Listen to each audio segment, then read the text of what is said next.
today's video, we're going to be taking a look here at our upcoming modeled guidance. There is quite a few storms to go over, and there's also a few temperature kind of changes as we're going to be going through some warm-ups and some cooldowns on both sides of the nation. So pretty much everybody's going to be involved in today's video. We have a really action-packed one for you guys today. Glad that you chose to view this video today. It's a beautiful day today, actually, March 19th.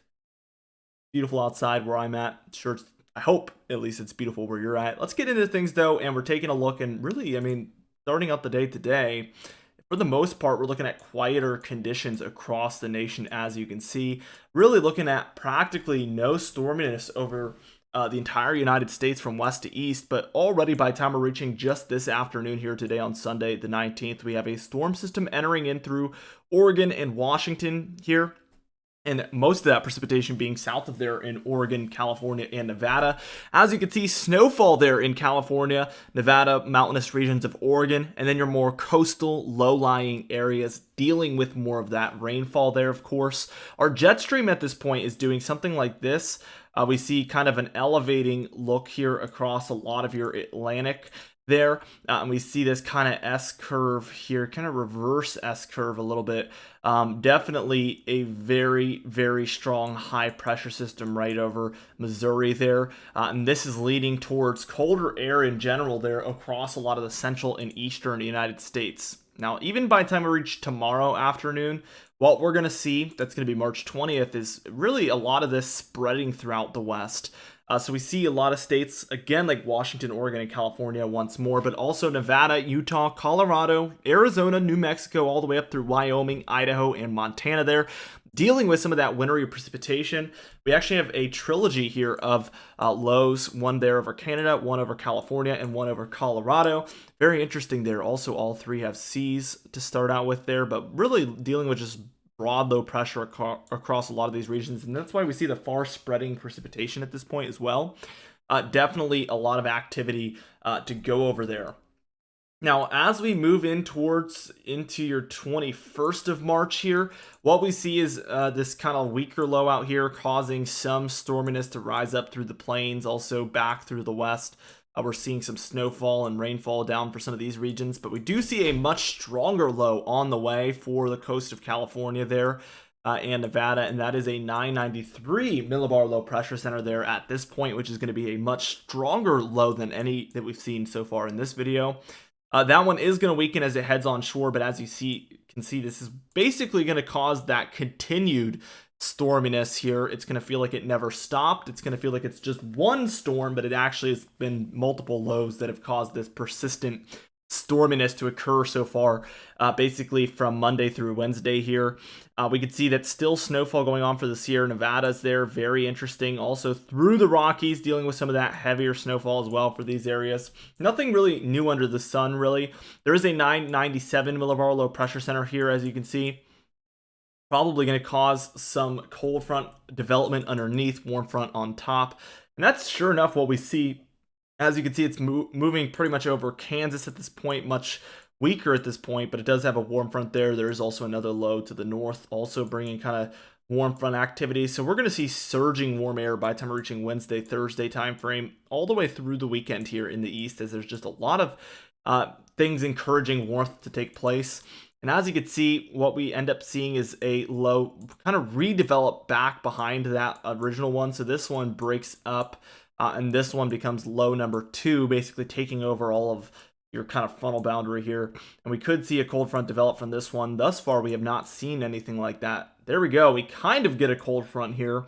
We're going to need to watch this closely, but this is a pretty flat look, very weak storm, it appears. That does not mean that the impacts will be minor by any means, though, so we need to watch this cold front, especially as there's rushing warm air out ahead of it. This could cause some tornadic and other severe weather activity to take place underneath that low, where basically that cold front is. We can see that there is snowfall happening up and down your western United States, as you can see, basically throughout the Rockies, Cascades, Sierra Nevadas by this point. As we just continue things even further on, we can see a stronger low ends up developing on the eastern end of things, 996 already over Indiana, and what we end up seeing is a stronger cold front look, stronger warm front, is going to reinforce for a moment the warm air up the east coast, and also it's going to help solidify that cold air rushing back down. And I think that this would indicate that on the eastern end of things, so perhaps east of Kansas, Oklahoma, and Texas, more like Arkansas and Louisiana, and take that eastward through the southeast, might have the best chance, unfortunately, of severe weather throughout this event. But we're going to be watching that closely. It does appear like that does break up as it reaches the coast. We actually get a 993 here, maybe trying to transfer offshore of New England. We'll have to watch that closely, but it looks like there's a little bit of some low pressure there, and this would cause more snowfall to occur in these areas. We're going to have to watch and see if that takes place, and sure enough, it does. 988 here offshore of New England. Definitely something that we're going to want to watch closely, because this is what a lot of our storms over the last month or so have done, if you've been paying attention. So this doesn't seem like that far-fetched of an option, considering we're still in that similar pattern to that.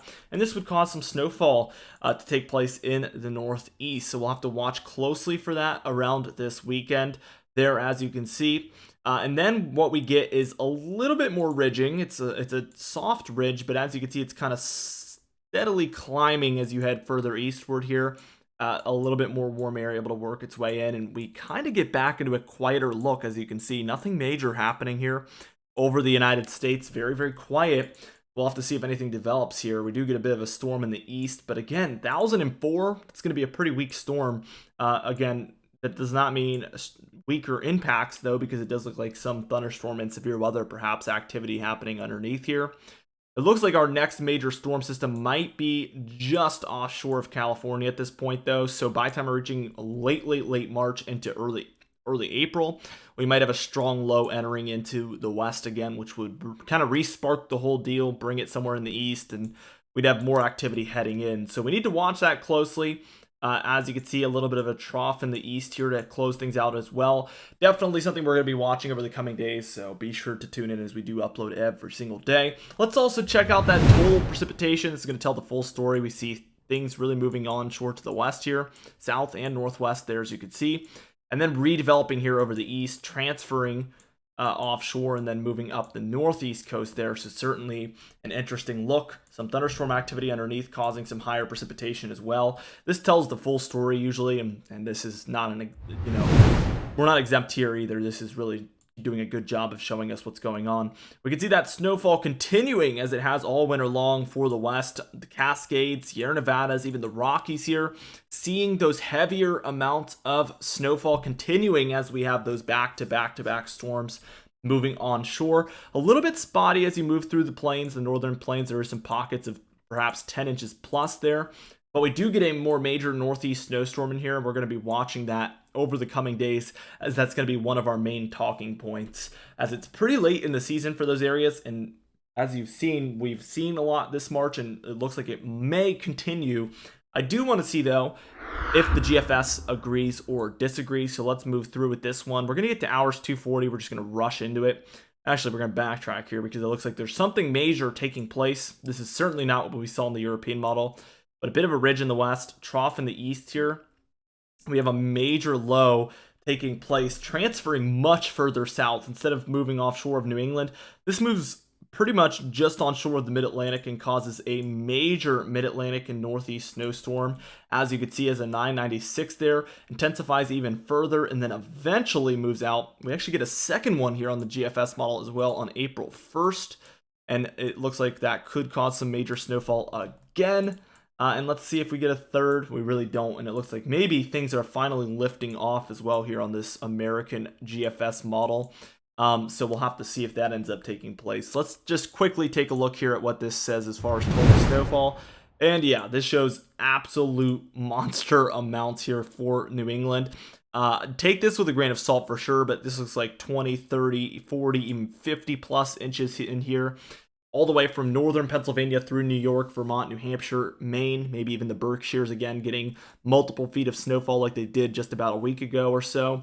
And this is definitely something that you want to take with a grain of salt, because this GFS American model tends to do this and back off with time, but that doesn't mean that it happens every time, so we want to consider it as a possibility, but not a probability, if that makes sense. Anyway guys, thank you so much for watching this video. Be sure to subscribe. Like I said, we do upload every single day. You can even hit the bell icon for daily notifications when we upload so you never miss one. Like the video if you enjoyed it. Leave a comment down below, and I will see you guys in the next video.